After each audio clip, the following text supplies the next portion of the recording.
What's going on, guys? You're watching The Hungry Handgunner. I'm Nick, and relevant to today's discussion, I am a millennial. So one thing I see a lot on different gun groups, gun forums, and things like that is millennials are anti-gun. This new generation is anti-gun. They don't care about our Second Amendment rights and things like that. Now, obviously, that does not apply to me. That does not even apply to most of my friends. But there is some truth to it, I would say, by and large. A lot of that is going to have to do with a pervasive thought process amongst millennials that we have evolved from the need to own weapons, to train with weapons, carry weapons. They like to envision that we are some enlightened species now, where all of the elements throughout human history that dictated being knowledgeable, skilled in the use of weapons, everything from bladed weapons on up to firearms. They like to pretend that those things have gone away. I blame, and this may get some flack, I blame a lot of the institutions for higher learning. I blame a lot of these colleges, these people that get paid to sit in a room and think and theorize and have the collective world experience of a gnat. They have never been somewhere, most of the times, where it's a high crime rate.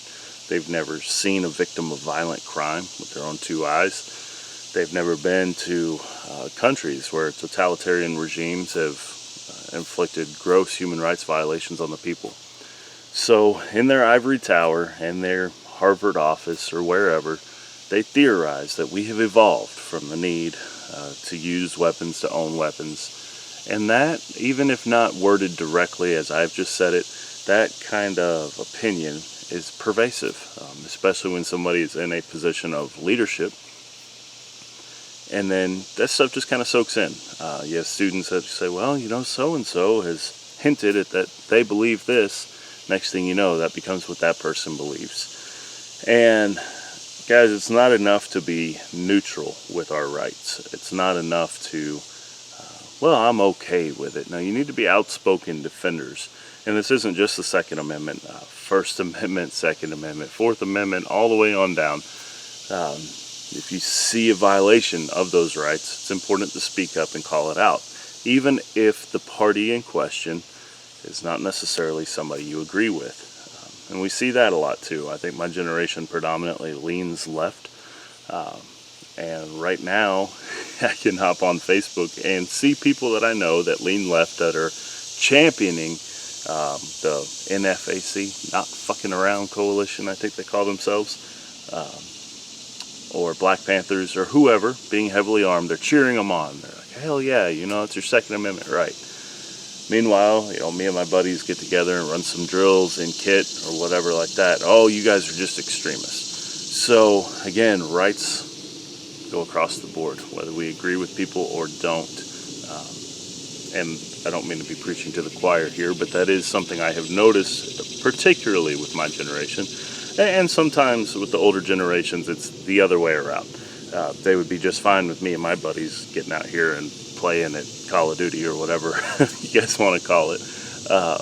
But they're not okay with Black Lives Matter carrying weapons. And I think it's important to differentiate between the message and the individual right. You can disagree with the message all day long. Not saying I do or don't. That topic is everywhere right now without me getting into it. So, the right itself doesn't change just based on who's exercising it. So yeah, overall I would have to say that there's some truth to the argument that my generation is anti-gun, or at least lukewarm on the topic.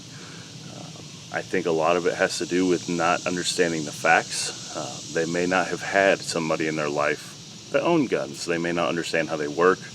They may not understand the crime rate statistics and just how low the likelihood is of some things that they really screech to be banned, like AR-15s, just how low the rates of use are with guns like that. So it comes from a position of ignorance, and I don't mean that in a derogatory way. I mean that in the textbook definition way. They just legitimately are ignorant when it comes to firearms. And unfortunately, ignorance does not preclude you from voting on topics or for individuals based on topics. So it's going to be my little TED talk for the day. I'm working on changing that one person at a time, and I would urge some of you in the older generation to approach the topic with a little bit more nuance. Nobody likes having a finger pointed in their face and things screamed at them. So, not saying anybody does that that's watching this, but approach it with a little bit of compassion. They may not have been fortunate enough to grow up in an environment where firearms were respected and people were properly educated on their uses and potential risks. So the hearts and minds thing, that's what we need to work on here.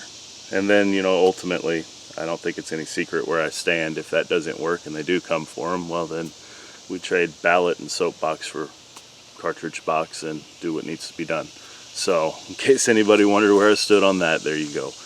But above all, guys, stay safe. Keep shooting. Try to get out there if you can. I know the ammo situation sucks right now. I'm mostly shooting reloads. A couple people have commented on, like, how in the hell are you still shooting?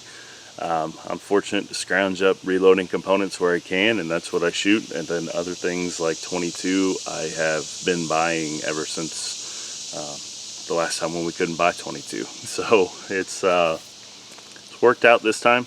So next time I plan to stock up on primers and things like that, because I've learned some lessons there. I'll never be caught like I am now again. And I think that's something we've all kind of learned from this beer flu and just everything else going on, civil unrest. But guys, really, I hope you stay safe. I hope that you make some time this week to get out and do something you like. If not shooting, maybe go wet a line or go hiking.